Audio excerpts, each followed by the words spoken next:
आज से तकरीबन 1400 साल पहले मोहम्मद सल्लल्लाहु अलैहि वसल्लम यहाँ से 3 से 4 किलोमीटर दूर वहाँ काबा शरीफ के पास में मौजूद अपने घर से चल के इस जबले नूर पहाड़ तक का सफर तय करके आते थे और फिर इस 640 मीटर ऊंचे पहाड़ पर चढ़कर इस गार में तन्हाई में इबादत करते थे। अस्सलामु अलैकुम दोस्तों, इस वक्त हम मौजूद हैं जबले नूर पहाड़ पर और नीचे मौजूद है गारे हिरा की वो गुफा जहां पर पहली बार हजरत मोहम्मद सल्लल्लाहु अलैहि वसल्लम पर वही नाजिल हुई थी। यह है गार के अंदर का मंजर जहां पर हमारे प्यारे नबी सल्लल्लाहु अलैहि वसल्लम कई दिनों तक अल्लाह की इबादत और याद में मशगूल रहते थे। गार की लंबाई 3 मीटर और चौड़ाई 1.75 मीटर है और ऊंचाई तकरीबन 2 मीटर है। यही है वो जगह जहां हमारे नबी सल्लल्लाहु अलैहि वसल्लम अल्लाह की याद और इबादत और इस कायनात की गौर व फिक्र में मशगूल रहते थे। और यही वो मुकाम है जहां पर जिब्रील अलैहिस्सलाम पहली वही के साथ अल्लाह के हुक्म से आए थे।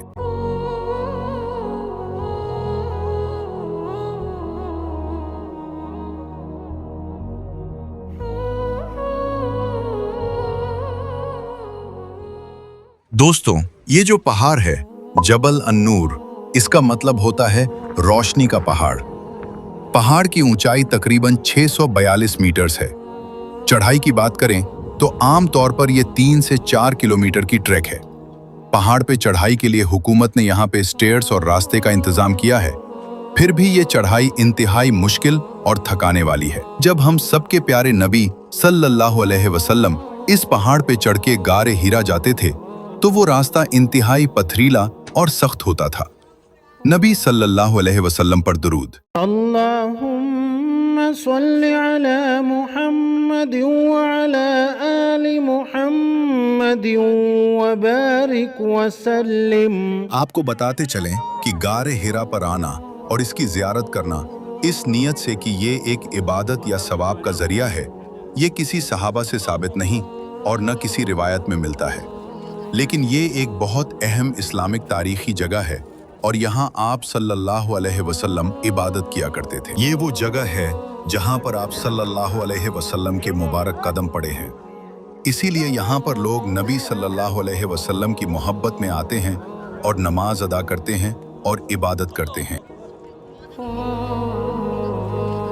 अब एक बार आपको शुरुआत से जबल नूर पे चढ़ के गारे हिरा तक जाने के सफर पे ले चलते हैं।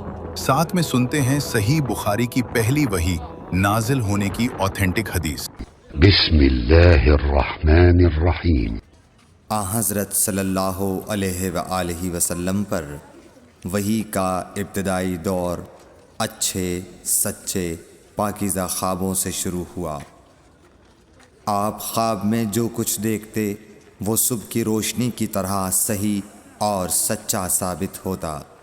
फिर मिन जानिब कुदरत आप तन्हाई पसंद हो गए और आपने गारे हिरा में खिलवत नशीनी इख्तियार फरमाई और कई दिन और रात वहाँ मुसलसल इबादत और याद इलाही और ज़िक्र में मशगूल रहने लगे।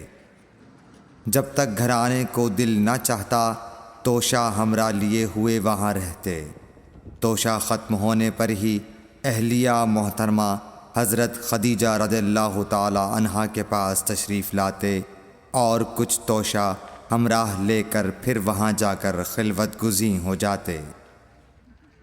यही तरीक़ा जारी रहा यहाँ तक कि आप पर हक़ मुनकशिफ़ हो गया और आप गारे हिरा ही में क़याम पज़ीर थे कि अचानक हज़रत जिब्राईल अलैहिस्सलाम आपके पास हाज़िर हुए और कहने लगे कि ऐ मोहम्मद पढ़ो।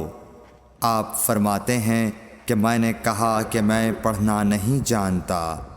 आप सल्लल्लाहु अलैहि वसल्लम फरमाते हैं कि फ़रिश्ते ने मुझे पकड़कर इतने ज़ोर से भींचा कि मेरी ताकत जवाब दे गई। फिर मुझे छोड़कर कहा पढ़ो। मैंने फिर वही जवाब दिया कि मैं पढ़ा हुआ नहीं हूँ। उस फरिश्ते ने मुझको निहायत ही ज़ोर से भींचा कि मुझको सख्त तकलीफ़ महसूस हुई। फिर उसने कहा कि पढ़। मैंने कहा मैं पढ़ा हुआ नहीं हूँ। فرشتے نے تیسری بار مجھ کو پکڑا اور تیسری مرتبہ پھر مجھ کو بھینچا، پھر مجھے چھوڑ دیا اور کہنے لگا کہ پڑھو اپنے رب کے نام کی مدد سے جس نے پیدا کیا اور انسان کو خون کی پھٹکی سے بنایا، پڑھو اور آپ کا رب بہت ہی مہربانیاں کرنے والا ہے۔ بس یہی آیتیں آپ حضرت جبرائیل علیہ السلام سے سن کر اس حال میں غار حرا سے واپس ہوئے کہ آپ کا دل اس انوکھے واقعے سے کانپ رہا تھا۔ آپ حضرت خدیجہ کے ہاں تشریف لائے اور فرمایا کہ مجھے کمبل اوڑھا دو، مجھے کمبل اوڑھا دو۔ لوگوں نے آپ کو کمبل اوڑھا دیا۔ جب آپ کا ڈر جاتا رہا تو آپ نے اپنی زوجہ محترمہ حضرت خدیجہ رضی اللہ تعالی عنہا کو تفصیل کے ساتھ یہ واقعہ سنایا اور فرمانے لگے کہ مجھ کو اب اپنی جان کا خوف ہو گیا ہے۔ آپ کی اہلیہ محترمہ حضرت خدیجہ رضی اللہ تعالی عنہا نے آپ کی ڈھارس بندھائی اور کہا کہ آپ کا خیال صحیح نہیں ہے، اللہ کی قسم آپ کو اللہ کبھی رسوا نہیں کرے گا، آپ تو اخلاق فاضلہ کے مالک ہیں، آپ تو کنبہ پرور ہیں، بے کسوں کا بوجھ اپنے سر پر رکھتے ہیں، مفلسوں کے لیے آپ کماتے ہیں، مہمان نوازی میں آپ بے مثال ہیں اور مشکل وقت میں آپ امر حق کا ساتھ دیتے ہیں۔ ایسے اوصاف حسنہ والا انسان یوں بے وقت ذلت و خواری کی موت نہیں پا سکتا۔ پھر مزید تسلی کے لیے حضرت خدیجہ رضی اللہ تعالی عنہا آپ کو ورقہ بن نوفل کے پاس لے گئیں جو ان کے چچا زاد بھائی تھے اور زمانہ جاہلیت میں نصرانی مذہب اختیار کر چکے تھے اور عبرانی زبان کے کاتب تھے۔ چنانچہ انجیل کو بھی حسب منشائے خداوندی عبرانی زبان میں لکھا کرتے تھے۔ انجیل سریانی زبان میں نازل ہوئی تھی، پھر اس کا ترجمہ عبرانی زبان میں ہوا۔ ورقہ اسی کو لکھتے تھے۔ وہ بہت بوڑھے ہو گئے تھے، یہاں تک کہ ان کی بینائی بھی رخصت ہو چکی تھی۔ حضرت خدیجہ رضی اللہ تعالی عنہا نے ان کے سامنے آپ کے حالات بیان کیے اور کہا کہ اے چچا زاد بھائی، اپنے بھتیجے محمد صلی اللہ علیہ وسلم کی زبانی ذرا ان کی کیفیت سن لیجئے۔ وہ بولے کہ بھتیجے، آپ نے جو کچھ دیکھا ہے اس کی تفصیل سناؤ۔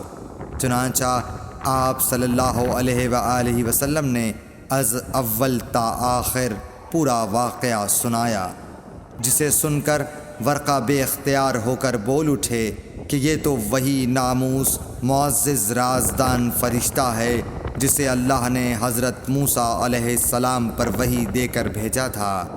کاش میں آپ کے اس عہد نبوت کے شروع ہونے پر جواں عمر ہوتا، کاش میں اس وقت تک زندہ رہتا جب کہ آپ کی قوم آپ کو اس شہر سے نکال دے گی۔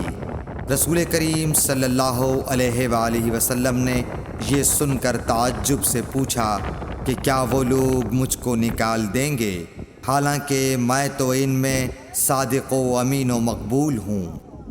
ورقہ بولا، ہاں یہ سب کچھ سچ ہے، مگر جو شخص بھی آپ کی طرح امر حق لے کر آیا لوگ اس کے دشمن ہی ہو گئے ہیں۔ اگر مجھے آپ کی نبوت کا وہ زمانہ مل جائے تو میں آپ کی پوری مدد کروں گا، مگر ورقہ کچھ دنوں کے بعد انتقال کر گئے۔ پھر کچھ عرصے تک وحی کی آمد موقوف رہی۔ صحیح بخاری حدیث نمبر 3۔ تو اب ہم جبل نور پہاڑ کے اوپر پہنچ چکے ہیں اور نیچے آپ دیکھ سکتے ہیں غار حرا، جس کی زیارت ہم نے ویڈیو کی شروعات میں کری تھی۔ تو دوستوں، یہ تھا ہمارا آج کا اسپریچول سفر جبل النور اور غار حرا تک۔